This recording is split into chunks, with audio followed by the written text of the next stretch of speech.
At 11:47 on the morning of the 16th of May, 1943, Wing Commander Guy Gibson watched through his cockpit windscreen as the modified Lancaster bomber ahead of him released what looked like an oversized oil drum that bounced across the surface of the Möhne Dam's reservoir like a skipping stone.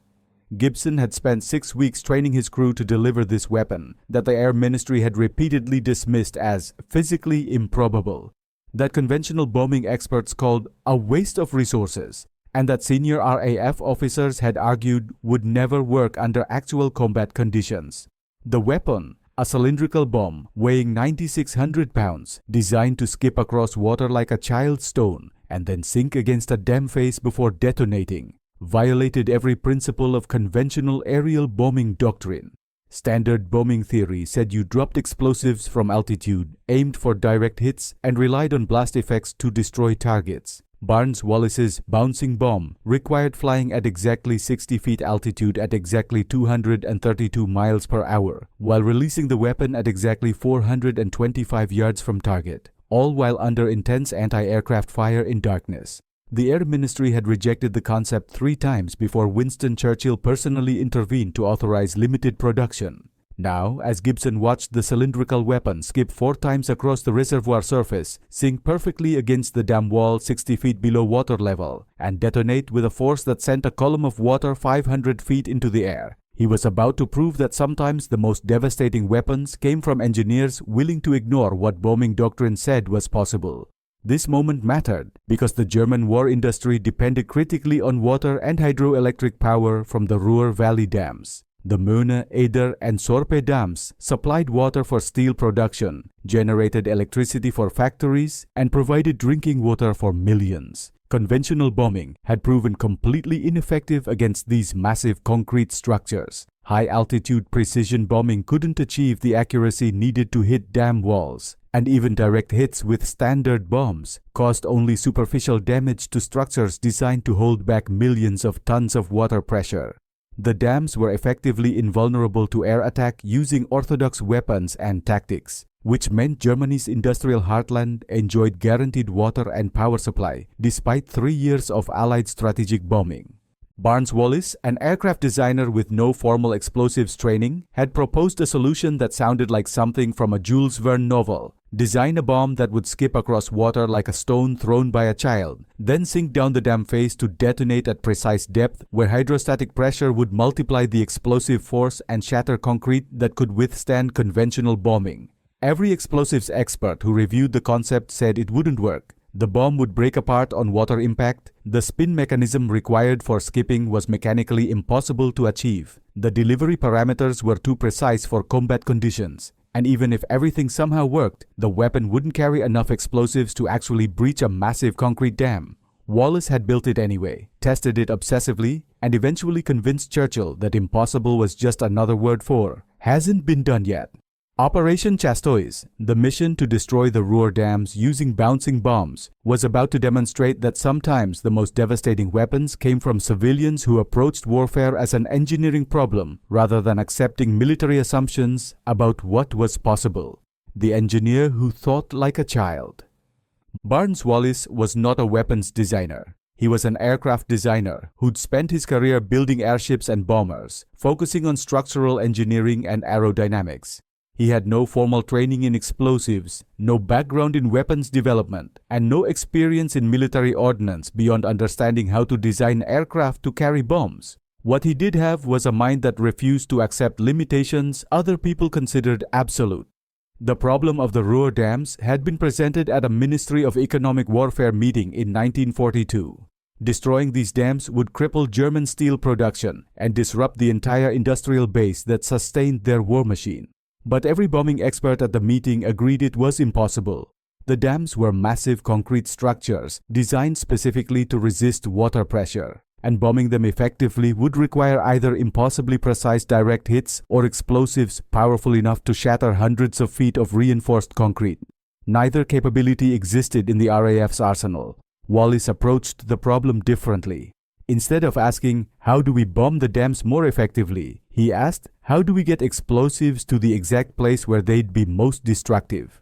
The answer came from watching his children skip stones across a pond near his home in Surrey. A stone thrown correctly would bounce across water multiple times before sinking. What if a bomb could do the same thing? What if you could make it skip over torpedo nets that protected dam faces, bounce across the reservoir surface, impact the dam wall, then sink down the face to detonate at the precise depth where water pressure would amplify the blast effect? The physics were complicated but elegant. A conventional bomb dropped from altitude would either hit the dam wall and explode uselessly against the exterior surface, or miss entirely and explode in the reservoir doing no damage. But a bomb that detonated underwater, pressed against the dam face by water pressure, at a depth of approximately 30 feet, would create a shock wave that traveled through water and concentrated force directly into the concrete structure. Water doesn't compress like air. Shock waves travel faster and farther through liquid, and the dam face would absorb the full force of an underwater explosion in ways that air-burst bombing could never achieve. Wallis ran the calculations. A 9,600-pound bomb detonating 30 feet underwater against the dam wall would generate enough force to create a breach even in the Möhne Dam's massive structure. The challenge was getting the bomb to that precise location and depth. His solution borrowed from nature and children's play: backspin. A cylinder spinning backward at high speed would skip across water just like a stone, bouncing multiple times before losing momentum. If released at exactly the right distance from target at exactly the right altitude and speed, the bomb would skip over anti-torpedo nets, bounce across the reservoir, strike the dam wall, and sink down the face while still spinning. The backspin would hold it against the wall as it sank, centripetal force keeping it pressed to the concrete until it reached precisely 30 feet depth where a hydrostatic pressure fuse would trigger detonation. Every explosives expert who reviewed Wallis's proposal said it was theoretically interesting, but practically impossible. The bomb would break apart on first water impact. The spin mechanism couldn't be made reliable enough. The delivery parameters were too precise. Pilots couldn't possibly maintain exact altitude, exact speed, and exact release point while under anti-aircraft fire. And even if everything worked perfectly once, it wouldn't work reliably enough for actual operations. Wallis decided theory mattered less than testing. If the experts said it was impossible, he'd build it and prove them wrong. The pattern that kept killing the concept. The resistance to Wallis's bouncing bomb began immediately when he presented the concept to the Ministry of Aircraft Production in April 1942. The ministry's ordnance experts reviewed his proposal and rejected it with detailed technical criticism. The bomb casing couldn't withstand water impact forces, the spin mechanism would fail under operational conditions, the delivery accuracy required was unachievable in combat, and the explosive yield would be insufficient even if everything else worked. Wallis requested permission to build test prototypes. Denied. Resources couldn't be wasted on impractical concepts when proven weapons needed production priority. He requested access to testing facilities. Denied. Military testing ranges were reserved for approved weapons programs. He requested meetings with senior RAF commanders to explain his calculations. Denied. Operational commanders didn't have time to discuss theoretical weapons that experts had already deemed unfeasible.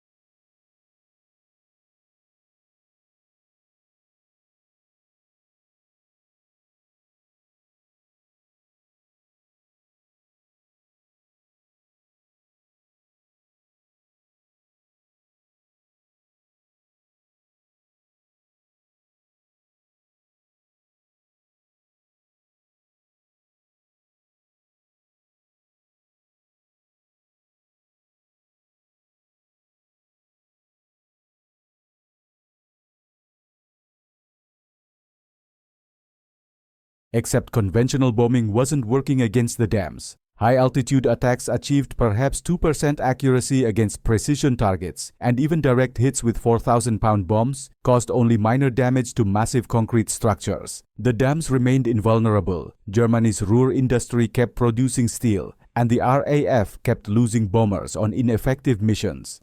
Wallis began building test models using his own money and conducting unofficial experiments at his aircraft company's facilities. He built scale models of cylindrical bombs, tested them at reservoirs and coastal waters, refined the spin rates and release parameters, and accumulated data proving his concept worked in controlled conditions. By December 1942, he had enough test evidence to request reconsideration from the ministry. Rejected again. The official position was that even if small-scale tests worked, full-scale operational weapons would face insurmountable engineering challenges. The Air Ministry wouldn't authorize resources for a weapon that senior officers considered a distraction from proven bombing strategies. Wallis did something desperate. He wrote directly to Winston Churchill. The letter, dated February 1943, explained the strategic importance of the Ruhr dams, the inadequacy of conventional bombing against these targets, and the technical feasibility of the bouncing bomb based on extensive private testing. He requested nothing more than permission to build full-scale test prototypes.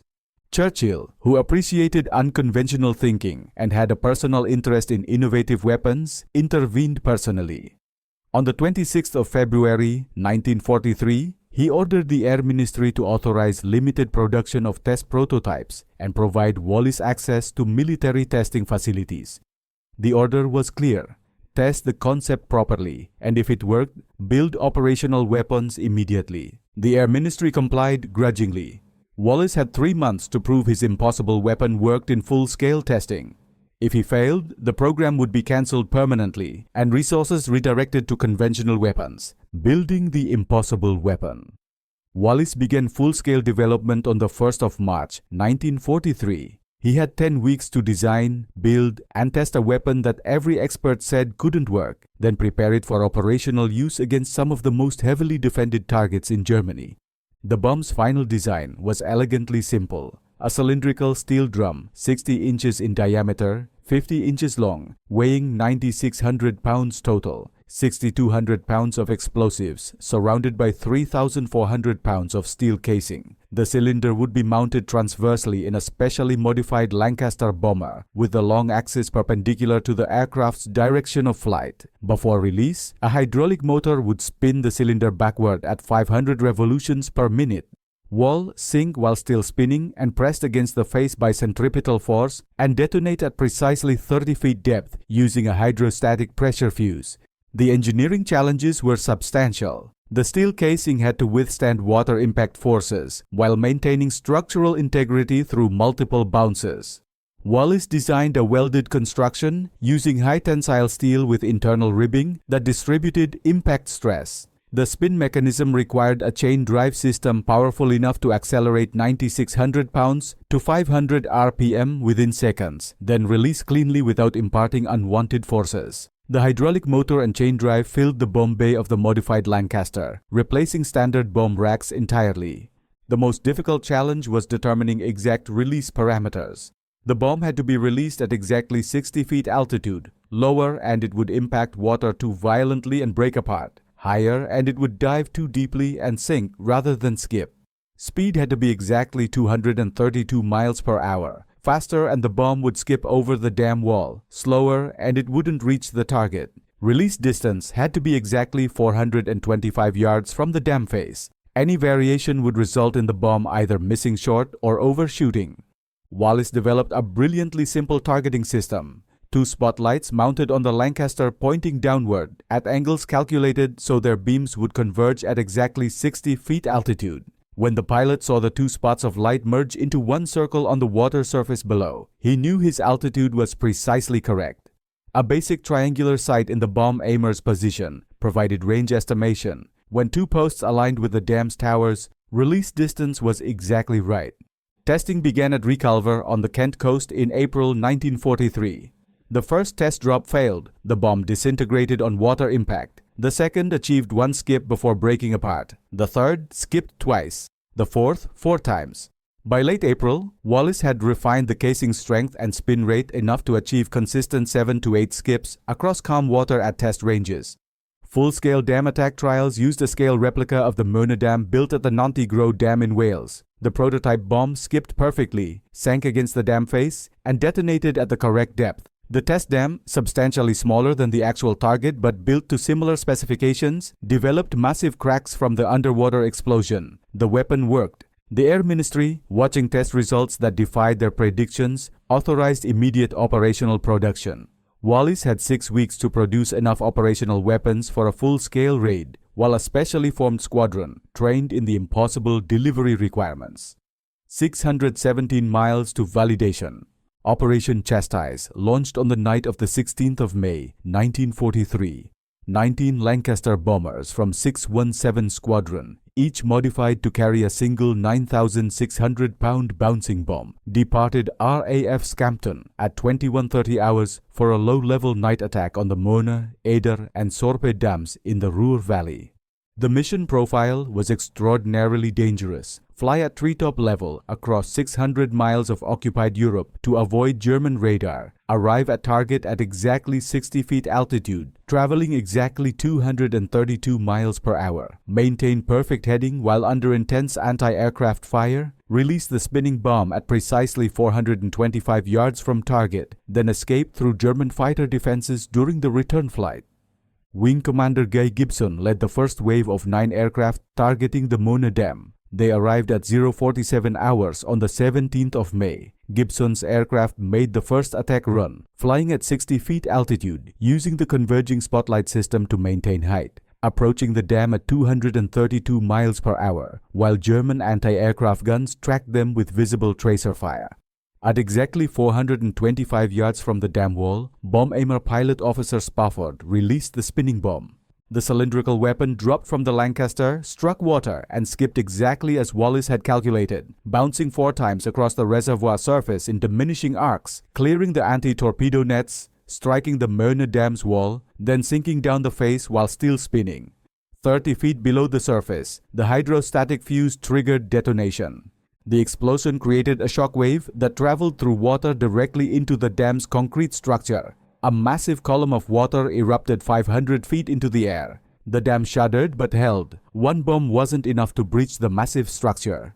The second Lancaster, piloted by Flight Lieutenant Hopgood, made its attack run. Hit by anti-aircraft fire during the approach, the aircraft released its bomb late. The weapon skipped over the dam wall entirely and detonated on the far side, causing no structural damage. Hopgood's Lancaster crashed seconds later, killing most of the crew. At release, the spinning bomb would skip across water like a stone, maintaining spin throughout multiple bounces, strike the dam. The third, fourth, and fifth aircraft attacked in sequence. Each bomb detonated against the dam face underwater, each explosion weakening the structure further. After the fifth bomb, a small crack appeared in the dam wall, water beginning to seep through. The sixth aircraft, piloted by Flight Lieutenant Martin, made its run at 0:56 hours. The bomb skipped perfectly, sank, and detonated. The cumulative explosive force from 6 underwater detonations finally exceeded the dam's structural limits. The crack widened catastrophically, the wall collapsed, and 134 million cubic feet of water began pouring through a 200-foot wide breach into the Ruhr Valley below. The wave that surged through the breach was described by observers as a moving wall of water 40 feet high, traveling at approximately 15 miles per hour down the valley. It destroyed 11 factories, severed roads and railways, knocked out electrical power stations, and flooded agricultural areas essential to German food production. Over 1,200 people died in the immediate flooding. About 500 were forced laborers from Eastern Europe working in valley factories. Roughly 300 were German civilians, and the remainder were military personnel and prisoners of war. A second wave of Lancasters attacked the Eder Dam simultaneously. After 3 bouncing bombs, that dam also breached, releasing another 66 million cubic feet of water that caused additional massive flooding downstream. The Sorpe Dam, constructed differently with an earthen core, proved resistant to the bouncing bomb's design. The weapon worked optimally against gravity dams with concrete faces, not earth core dams. Attacks on the Sorpe caused damage but no breach. Of the 19 Lancasters that departed, 8 were shot down during the operation. 53 aircrew died, but the mission achieved what 3 years of conventional bombing had failed to accomplish: catastrophic damage to infrastructure considered invulnerable to air attack. Questions that had undeniable answers. The morning after the raid, as reconnaissance photographs showed the Möhne and Eder dams completely breached and the Ruhr Valley flooded, Air Chief Marshal Arthur Harris, who'd initially opposed the entire operation as a diversion from strategic bombing priorities, sent Gibson a congratulatory message. "Your operation last night was a tremendous success. But I imagine the boffin who designed this weapon is feeling rather smug this morning." The boffin, Barnes Wallis, received a phone call from the Air Ministry at 8:30 on the 17th of May. The conversation was brief. Mr. Wallis, I'm calling to inform you that Operation Chastise was successful. Both primary targets breached using your weapon. I'm relieved to hear that. Mr. Wallis, we owe you an apology. Every expert who reviewed your proposal said it wouldn't work. We told you it was impossible. You built it anyway and proved us wrong. The Prime Minister specifically asked me to convey his compliments on your achievement. I appreciate that, but I think the aircrew who delivered the weapons deserve the real credit. I just solved the engineering problem. They faced the anti-aircraft fire. Nevertheless, Mr. Wallis, you've created what is probably the most innovative weapon of this war. The Air Ministry would like to discuss potential applications of the principle to other targets. Are you available for a meeting? I believe I am. Though I should warn you, I have several other ideas you'll probably also think are impossible. There was a pause then. Mr. Wallis, after last night, I don't think anyone in this ministry will be quick to say your ideas are impossible again. Wallis never received public recognition during the war. Security classification kept the bouncing bombs details secret until 1945. He received a knighthood in 1955, but by then most people had forgotten that the dambuster raids were considered impossible before he proved otherwise. The principle that outlived the weapon. The bouncing bomb was used operationally only twice more after the dam's raid, once against the Dortmund-Ems Canal in September 1943 and once against German U-boat pens in France in 1944. The weapon was too specialized, too difficult to deliver, and too dependent on perfect conditions to become a standard armament. But the principle behind it, using physics and engineering to solve problems that conventional weapons couldn't address, influenced weapons development for decades. Wallis's subsequent designs included the 12,000-pound tallboy and 22,000-pound Grand Slam earthquake bombs that could penetrate hardened concrete structures through sheer kinetic energy rather than blast effects. Both weapons worked because Wallis approached bombing as a physics problem rather than accepting Air Force assumptions about how bombs should work. The strategic impact of the Dam's raid remains debated by historians. German industry recovered more quickly than Allied planners expected. The Möhne Dam was partially repaired within 5 months, and steel production in the Ruhr actually increased in late 1943 despite the flooding. But the operation forced Germany to divert massive resources to dam defense and reconstruction, tied up thousands of workers on repairs rather than war production, and demonstrated that even the most heavily protected infrastructure was vulnerable to innovative attack methods. More importantly, the raid proved that unconventional thinking could solve problems that conventional doctrine considered impossible.